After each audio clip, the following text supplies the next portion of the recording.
Hi friends, welcome back to Shri Mahalakshmi home foods అండి. ఈరోజు నేను చూపించబోయే వీడియో ఏంటిదంటే దోసకాయ పూర్ణం అండి.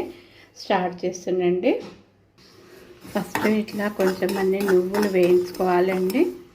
ఇలా వేగిపోయినవి తీసేస్తుందండి.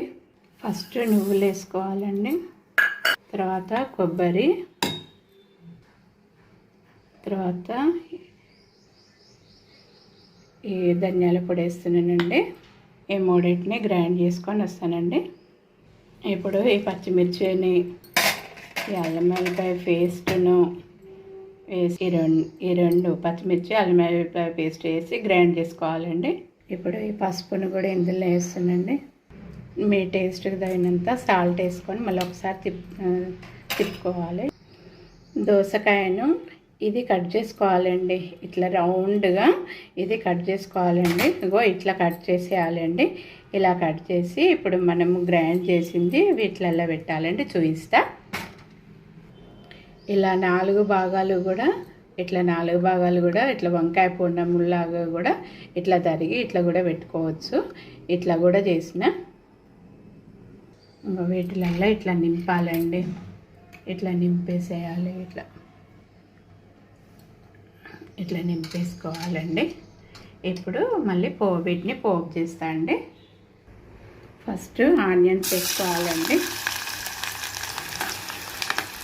మంచిగా బాగా మగ్గాలండి ఆనియన్స్.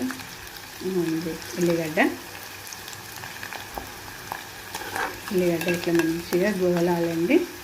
ఇప్పుడు ఈ అల్లం వెల్లిపాయ పేస్ట్ కూడా వేయాలండి.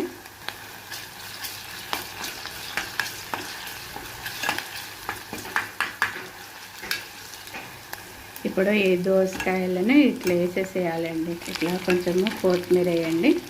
ఇప్పుడు వీటిని ఒకసారి ఇట్లా మంచిగా కలపాలండి.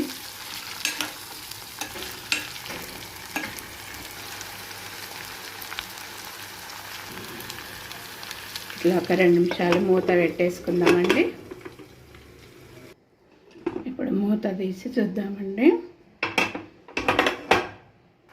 ఇప్పుడు ఇది మనము దోసకాయలలో పెట్టిన పూర్ణం ఉంది కదండి, అది మిగిలిన పూర్ణము ఇట్లా వేసేసుకోవాలండి. గ్రైండ్ చేసిన ముద్ద తీసినాక ఆ జారు కొంచెము కడిగి ఇట్లా వాటరు ఇలా పోసుకోవాలండి. మూత ఇలా పెట్టేసేయాలి. 2 విజిల్ వస్తే సరిపోతుందండి. ఓపెన్ చేసి చూద్దామండి. ఓ సూపర్ అయింది. సర్వింగ్ బౌల్లోకి తీస్తానండి. దోసకాయ పూర్ణము రెడీ అయిపోయింది.